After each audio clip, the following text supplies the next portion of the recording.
Bonjour tout le monde, aujourd'hui nous allons parler nouveauté maquillage. J'ai deux palettes à tester avec vous dans cette vidéo. Donc ce que je vais faire, c'est que aujourd'hui je vais me maquiller avec une palette. J'ai également des produits teint à tester, je vais vous montrer tout ça. Et moi je reviendrai demain matin, bon vous ça sera juste à la suite, me maquiller avec la deuxième palette pour pouvoir vous faire une revue sur ces deux nouveautés là de chez Natasha Denona qui viennent juste de sortir. Donc aujourd'hui je vais me maquiller avec la mini Biba et demain je testerai avec vous la mini Crush palette. Et pour le teint, deux produits à vous présenter. La base Gucci, c'est le sérum de beauté fluide matifiant que j'ai testé maintenant 2 fois, donc ça sera la 3e fois avec vous. Et on va partir sur un crash test du nouveau fond de teint Dior Forever qui a été reformulé et qui est sorti il y a quelques jours de ça sur le site de Sephora. Voilà un petit peu pour le programme de cette vidéo. Donc je vais commencer par le maquillage des yeux et je vais tester pour la 2e fois aujourd'hui avec vous la mini Biba de Natasha Denona. J'ai eu le temps de la tester 2 fois parce que en fait j'ai eu la chance d'avoir ma petite Élise. Je vous ai déjà parlé plein de fois d'Élise, c'est le compte Bulle toute rose sur Instagram. Elle a trouvé les 2 palettes en boutique dans son Sephora, là où elle habite, et elle m'a dit si tu veux je t'envoie les 2 palettes. Et j'ai dit oui bien sûr, envoie-moi les, puisque c'était pas encore sorti sur le site internet à ce moment-là, donc je les ai reçues un petit peu plus tôt, donc j'ai eu le temps de tester celle-ci une fois, et je vais vous montrer un petit peu ce que ça donne. Donc la mini Biba coûte 25 € sur le site de Sephora. La mini Biba offre 5 teintes basiques, oui forcément si c'est une déclinaison de la Biba palette, on est sur des teintes basiques, hein, ne vous attendez pas à quelque chose d'absolument original et incroyable au niveau de l'harmonie des teintes.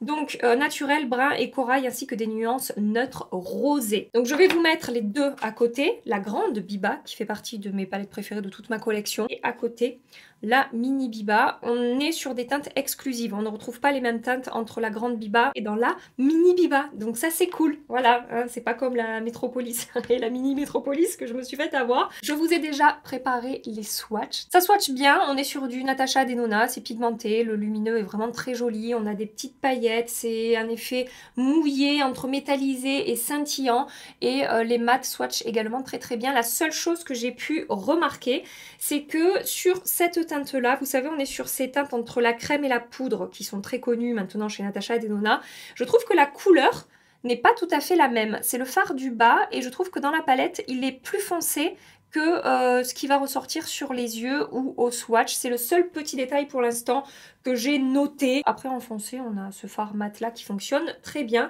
Donc j'ai déjà appliqué ma base d'ombre à paupières qui est la Veil Eye Primer de chez Hourglass. Tous les liens seront dans la barre d'infos. Je vous rapproche de moi et je vais commencer à me maquiller avec cette palette. Donc comme d'hab, je vais faire un make-up qui me correspond, que j'ai envie de me faire. On est là pour parler de la qualité des fards et non pas pour juger de l'originalité de mon maquillage. Merci, c'est gentil. Je vais commencer par prendre le mat corail saumon là qu'on retrouve dans la palette. Pinceau numéro 15 de la marque Refer et je vais appliquer ça dans mon creux. Donc je n'ai pas poudrer ma base, sachant que la base à Hourglass accroche quand même très très bien les fards. Donc, vous allez voir comment est-ce que ça se comporte. Moi, pour l'avoir testé une fois, à part la petite remarque que je vous ai faite concernant le fard entre la crème et la poudre, pour tout le reste, franchement, ça s'est très bien passé. On est sur une qualité Natasha Denona. On n'a pas ce problème que j'ai retrouvé dans la mini Métropolis avec des fards assez friables et assez poudreux et un petit peu secs. Je trouve le lumineux pour le coup vraiment réussi et qui correspond à ce que j'aime retrouver dans les fards Natasha Denona. Donc après je vais continuer les tests, hein. Je n'ai testé qu'une fois, une 2e fois aujourd'hui avec vous, donc on en reparlera. Ensuite je vais prendre ce mat là. J'ai pris le même pinceau mais je l'ai essuyé dans une serviette avant de prélever la teinte. Donc je l'applique dans mon coin externe. Hop.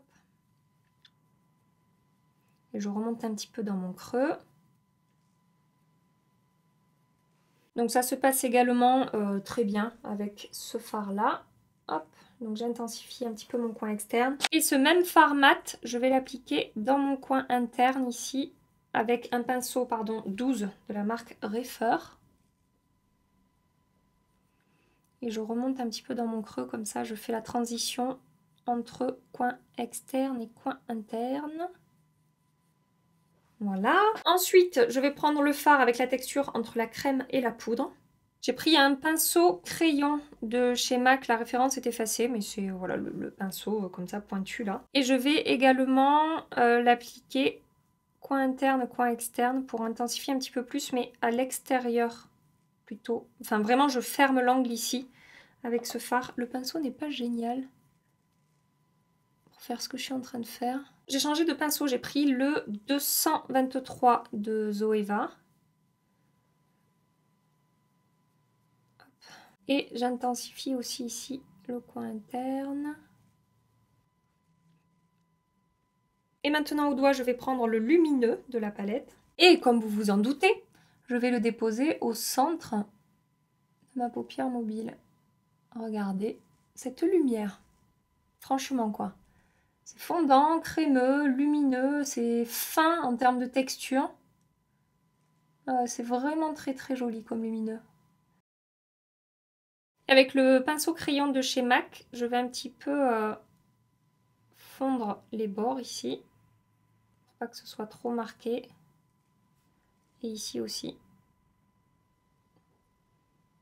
Et je vais un tout petit peu remonter le lumineux dans le creux. Toujours avec le pinceau MAC.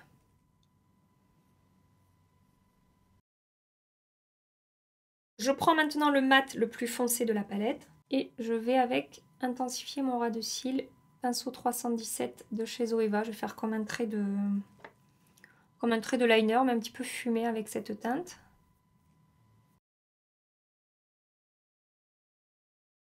Pour l'instant, ça donne ça. Sur mon œil, je vais appliquer du mascara et ça ressemblera vraiment à quelque chose quand j'aurai terminé mon maquillage. Mais je voulais vous montrer un petit peu le rendu de plus près et vous dire que, comme vous avez pu le voir, tout s'est très bien passé. J'ai pas eu de soucis particuliers à travailler ces fards. Franchement, j'ai réalisé ce maquillage très facilement et assez rapidement, quoi. Voilà, donc écoutez... C'est très bien jusque-là. Je maquille mon deuxième œil, j'applique du mascara et je reviens avec vous pour la suite. Je passe maintenant au teint. Je vais commencer par appliquer la nouvelle base matifiante de chez Gucci. C'est le sérum de beauté fluide matifiant qui coûte 52 € sur le site de Sephora. Ils nous disent que ce produit contrôle les brillances de votre peau, prolonge la tenue du maquillage pour un teint lisse, frais et protégé. C'est une texture gel non collante conçue pour tous les types de peau. C'est enrichi de soins, donc on a de l'acide salicylique et des poudres de bambou pour contrôler les brillances, estomper l'apparence des pores, et on a également de l'acide hyaluronique et de la glycérine pour un côté réparateur, un petit peu hydratant en fait. Plein de choses très intéressantes dans ce primer là de chez Gucci que j'ai testé, comme je vous ai dit, 2 fois, une fois sur Instagram avec vous et une fois entre temps du coup. Et écoutez, ça s'est très bien passé. J'ai appliqué 2 fois par-dessus le nouveau fond de teint de Charlotte Tilbury et à chaque fois ça a bien fixé mon maquillage et ça a plutôt bien contrôlé mes brillances.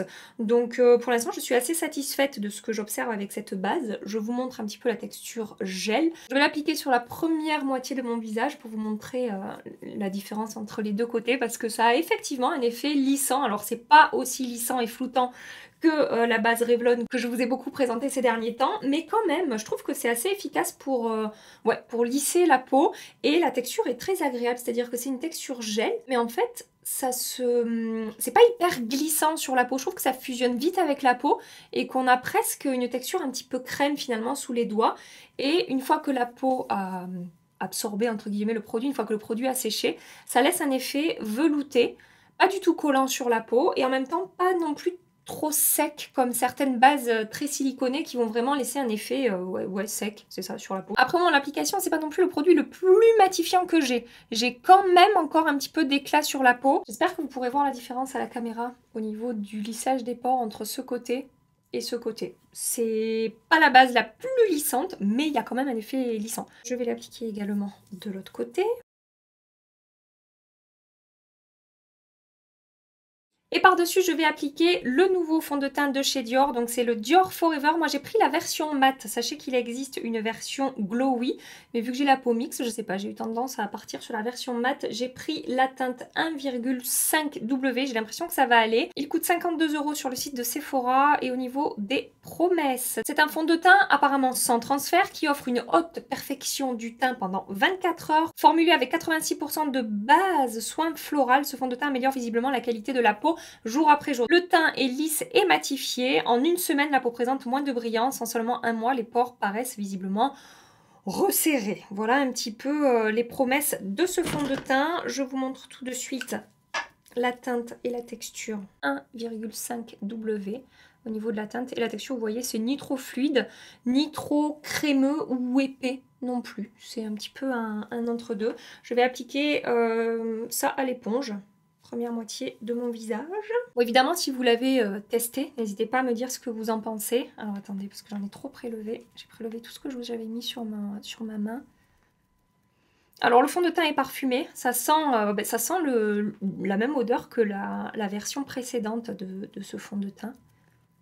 J'ai l'impression qu'on est sur une couvrance légère à moyenne de ce que je suis en train d'observer. Je trouve qu'il devient assez rapidement mat sur la peau, il sèche assez vite. Attendez, je finis l'application, je vais regarder de plus près, mais je suis pas hyper convaincue, je crois, de ce que j'observe. J'ai terminé l'application sur la première moitié de mon visage. Alors effectivement, il a un fini mat, une couvrance ouais, légère à moyenne, modulable quand même. Je trouve que ça a plutôt bien corrigé mon teint. Selon les zones, il y a des zones où j'aime bien, genre sur toute cette partie-là, là, c'est assez joli, c'est assez fin comme texture et tout. Par contre, j'ai déjà un effet sec sur le contour de ma bouche dès l'application. Alors je sais qu'en ce moment, en fin de journée, ça m'arrive souvent d'avoir un petit peu d'effet sec ou un petit peu d'effet de matière ici, là, sur cette zone-là. Mais là, vraiment sur tout ça, là, je trouve que c'est déjà un petit peu marqué. Je vais appliquer l'autre côté.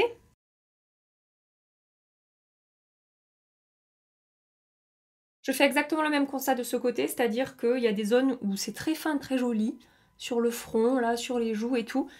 Mais sur cette zone-là, c'est déjà marqué et un petit peu sec. Et j'ai l'impression que c'est encore plus marqué, un petit peu sec là. Pourtant, ça fait quelques minutes à peine que je l'ai posé. Mais ouais, il y a un effet sec, il y a un effet de matière. Peut-être qu'il aurait fallu que j'applique une base un petit peu plus hydratante en dessous. Mais là, au moins l'application, c'est pas hyper convaincant. Donc ce que je fais, c'est que je termine mon teint hors caméra, parce que j'ai pas d'autres nouveautés à vous présenter, et je reviens pour terminer le maquillage des yeux. C'est vraiment dommage cet effet un petit peu sec que je remarque autour de ma bouche là. Je sais pas si vous le verrez à la caméra, parce que après il me fait vraiment un joli teint. Chaque fois que je me regarde dans mon miroir, là, je me dis, ouais, quand même, ça me fait un peu un teint parfait, alors que la couvrance n'est pas si forte que ça. Définitivement, j'ai hâte de le tester avec une base hydratante sur cette zone-là. Je vais maintenant terminer mon maquillage des yeux. Donc, je reprends la mini Biba de Natasha Denona. Je commence par prendre ce mat-là. Coin interne avec le pinceau crayon de chez MAC. Et coin externe, en fait, je vais faire un petit peu la même chose que ce que j'ai fait au-dessus. Je prends maintenant le marron avec la formule entre la crème et la poudre. Toujours avec le même pinceau, coin interne, mais un peu plus au ras de cils inférieur en fait. Je descends un petit peu moins que la teinte précédente. Et coin externe. Je prends le mat le plus foncé de la palette. Et avec le 317 de chez Zoeva, je vais juste longer un petit peu ici mon ras de cils inférieur au coin externe. Et ensuite, je prends le lumineux de la palette. Je fais une touche de lumière ici dans mon coin interne. Qu'est-ce qu'il est beau ce lumineux, mais en plus il accroche super bien à la peau, je trouve, il est vraiment très très joli. Et j'applique également le lumineux ici au ras de cils inférieur, au milieu de mon œil en fait, hein. Je reviens pas jusqu'au coin interne.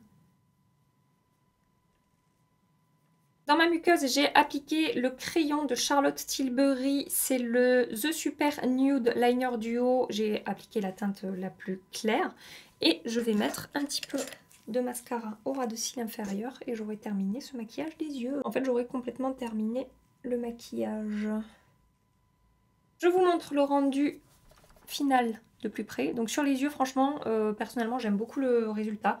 Ça s'est très très bien passé avec cette palette. Et si l'harmonie des teintes vous plaît, franchement, de mon côté, c'est validé. Vous pouvez y aller. Et ensuite, pour le teint, bon, ben, je vous ai tout dit. Hein, j'ai toujours cet effet un petit peu sec autour de la bouche.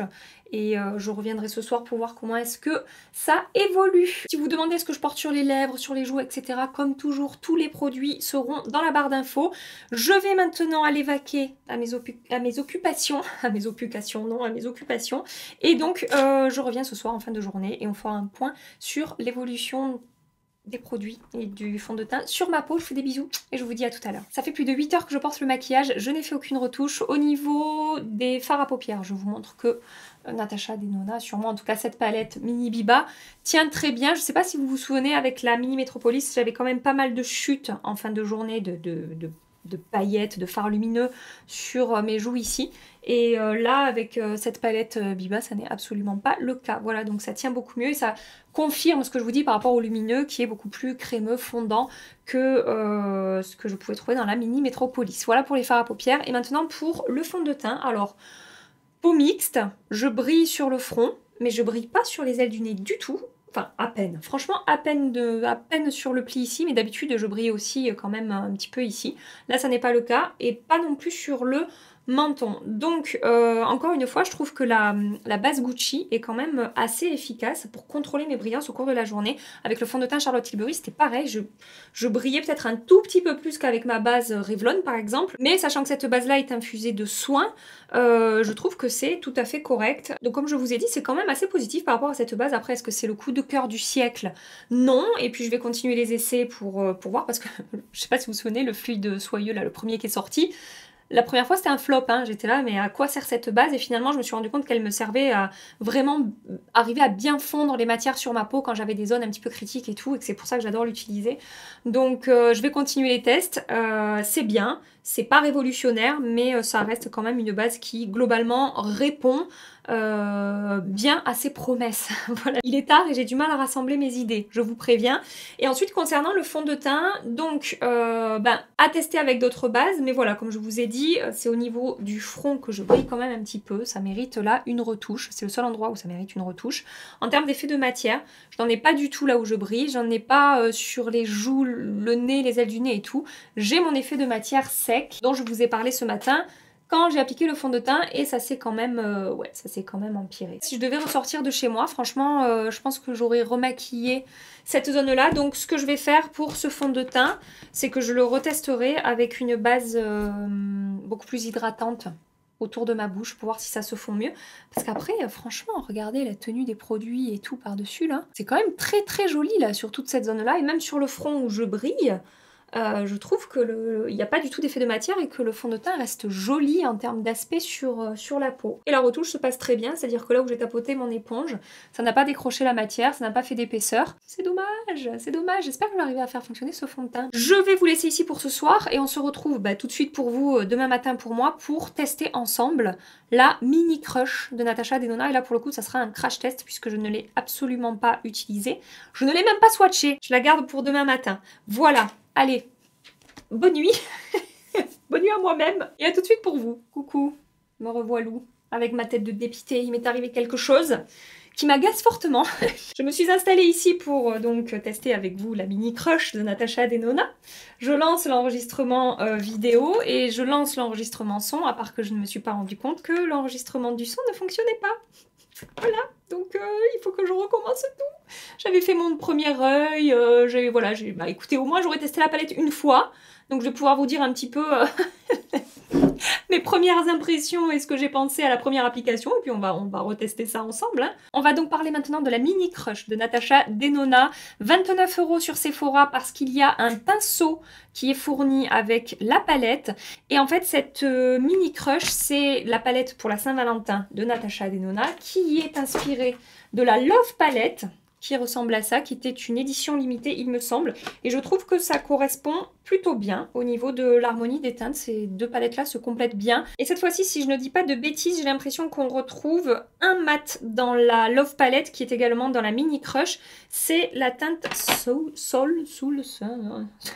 mat-là, qui est ici, avec, dans la Mini Palette, ce mat qui est ici. Voilà, après pour toutes les autres teintes, j'ai l'impression qu'on est sur des teintes exclusives. Je vais vous montrer les swatchs que j'ai déjà fait du coup. Alors je vais pas swatcher les fards dans l'ordre, j'ai mis les deux lumineux ici. On a un lumineux un petit peu en transparence, effet scintillant, effet mouillé. Ça se voit vraiment là, l'effet mouillé sur le swatch. Ce fard est très très très très beau. C'est le genre de fard qui se suffit à lui-même, qu'on peut appliquer seul, qu'on peut appliquer en topper par-dessus d'autres fards.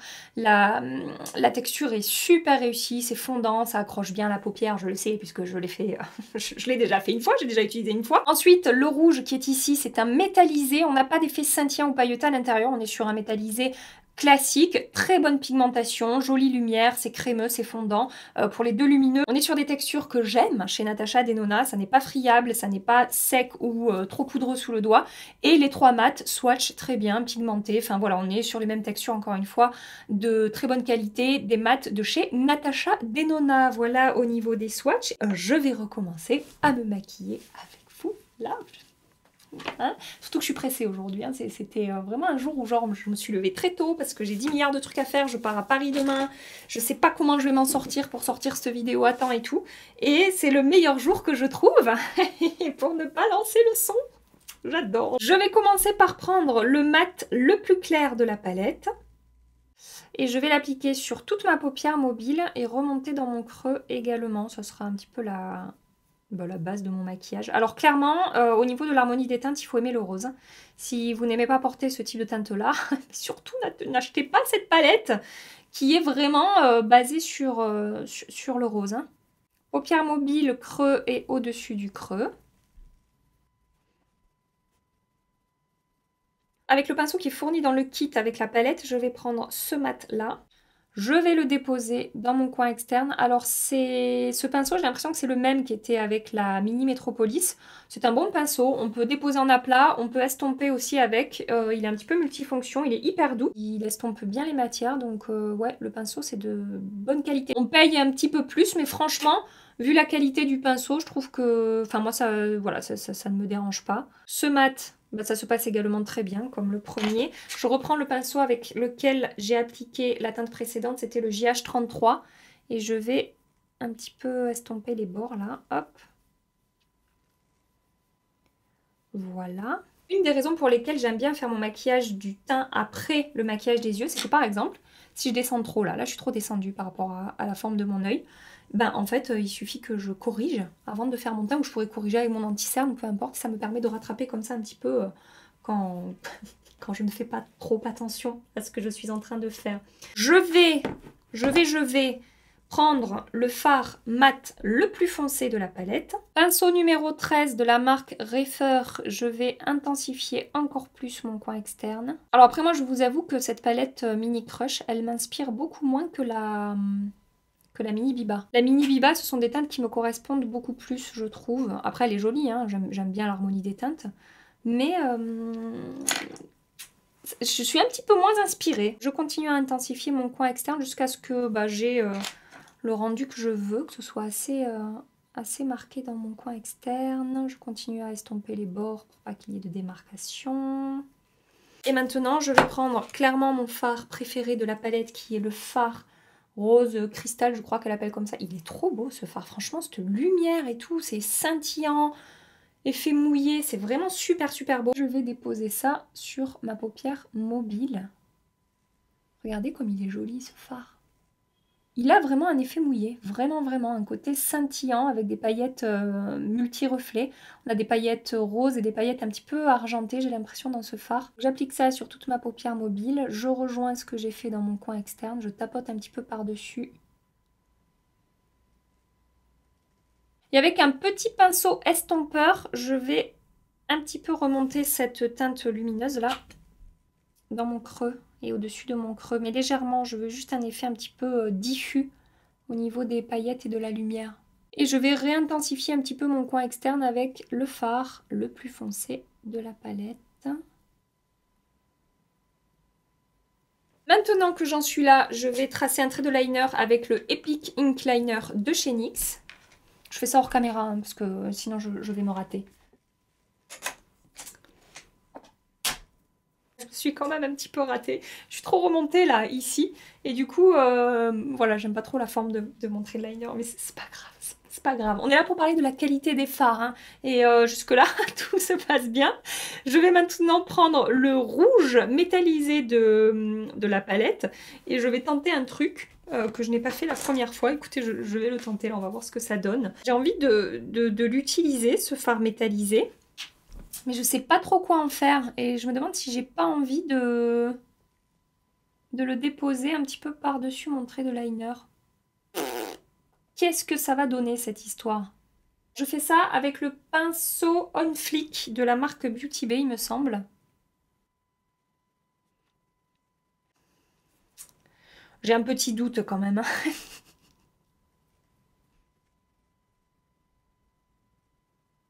Je vous ai dit hein, que j'étais un petit peu moins inspirée avec cette palette. Je vous dis pas des bêtises. Hein. Je vais nettoyer mes chutes parce que j'en ai quand même un petit peu. Je maquille mon deuxième œil, je fais mon teint et je reviens avec vous pour la suite. Tu enregistres, hein? Tu fais pas le con. Alors, écoutez, ça va déjà bien mieux, je trouve, avec du mascara. Ce que j'ai fait de ce côté pour le trait liner, c'est que je n'ai pas d'abord fait un trait de liner noir. J'ai tout de suite appliqué le rouge. Mais finalement, je préfère sur le trait de liner noir parce que ça fait un petit peu plus ressortir justement ce fard métallisé rouge. Je suis plutôt satisfaite. Ça a finalement plutôt bien tourné, je trouve. Et je pense que ça finira de bien tourner quand j'aurai terminé mon maquillage des yeux. Donc ah oui, je voulais vous dire aussi, j'ai appliqué le fond de teint Dior par-dessus une base hydratante sur cette zone là. C'est le Hydra Booster Step 1 Primer de Make Up For Ever. C'est une super bonne base hydratante et pas trop grasse par rapport à ma peau mixte. Ça s'est mieux fondu, c'est un petit peu mieux. Voilà, à voir après comment est-ce que ça va évoluer. Je vous ferai un petit update dans la barre d'infos ou dans un commentaire épinglé. Je ne sais pas encore, mais en tout cas, j'ai beaucoup moins d'effets secs sur cette zone que hier quand je l'ai appliqué par-dessus la base Gucci. La base Gucci, je l'ai appliquée sur les ailes du nez, le front et tout. J'ai juste évité cette zone-là où j'ai mis quelque chose d'un petit peu plus hydratant. Donc, je vous tiendrai au courant. Et je vais maintenant terminer mon maquillage des yeux. Donc, je vais prendre le fard mat le plus clair à nouveau de la palette. Il y a de la poudre dans ma palette, excusez-moi. Excusez-moi. Avec un JH43, je vais l'appliquer tout le long de mon ras de cils inférieur. Et je remonte ici, je rejoins en fait, parce que j'ai nettoyé le bord comme je vous ai dit, les contours de mon maquillage. Donc je vais venir reflouter ici un petit peu pour faire la transition avec ce que j'ai fait au-dessus. Toujours avec le même pinceau, je vais prendre cette teinte. Coin externe, ras de cils inférieur jusqu'au milieu de mon œil à peu près. Et pareil, je vais remonter ici pour rejoindre. Voilà. Je vais maintenant prendre ce lumineux avec un 317 propre de Zoeva. Je vais l'appliquer en partant du coin interne jusqu'au milieu de mon œil à peu près. Je prends le mat le plus foncé de la palette et avec un autre 317 de Zoeva, je vais longer très précisément mon ras de cils inférieur là pour intensifier ma ligne de cils. Je mets un petit peu de mascara au ras de cils inférieur. Et écoutez, je crois que j'ai terminé ce maquillage. Finalement, j'aime bien la manière dont ça a tourné. Le trait de liner rouge, j'en suis pas mécontente. C'est assez léger comme trait de liner, mais je sais pas, ça rajoute quelque chose à ce maquillage. Mais mention spéciale quand même, moi, dans cette palette pour ce fard-là, hein, que je trouve vraiment très beau. En tout cas, au niveau de la qualité de ce que j'ai pu voir aujourd'hui et hier avec la mini Biba. J'ai franchement rien à dire. Si, la seule petite remarque, comme je vous ai dit, c'est celui-là qui est un petit peu plus léger en termes de couleur que ce qu'on voit là. Mais après, les fards se sont super bien comportés. Laissez-moi vous dézoomer un petit peu. Alors, je pourrais pas revenir ce soir par rapport à la tenue du fond de teint. Je suis désolée. Comme je vous ai dit, là, je pars à Paris et tout. Il faut que je boucle mes vidéos, donc j'aurai pas le temps. Mais je vous tiens au courant. Je vous tiens au courant de la tenue des produits, de l'évolution du fond de teint sur ma peau. Mais c'est bien mieux aujourd'hui. C'est pas parfait, attention. J'ai quand même un effet un petit peu plus sec que d'habitude ou qu'avec des fonds de teint plus hydratants ou plus lumineux. Mais voilà, je suis quand même bien plus satisfaite de ce que je vois par rapport à hier. Je vais vous laisser ici pour aujourd'hui. J'espère vraiment que cette vidéo vous aura plu et que vous aurez passé un agréable petit moment avec moi. Comme toujours, si c'est le cas, pensez à liker avant de partir et vous abonner si vous voulez continuer les aventures avec nous. En attendant ma prochaine vidéo, on sera sur du petit prix dans la prochaine vidéo. Je vous fais des milliards et des milliards de bisous. Prenez soin de vous et à très bientôt. Bye bye.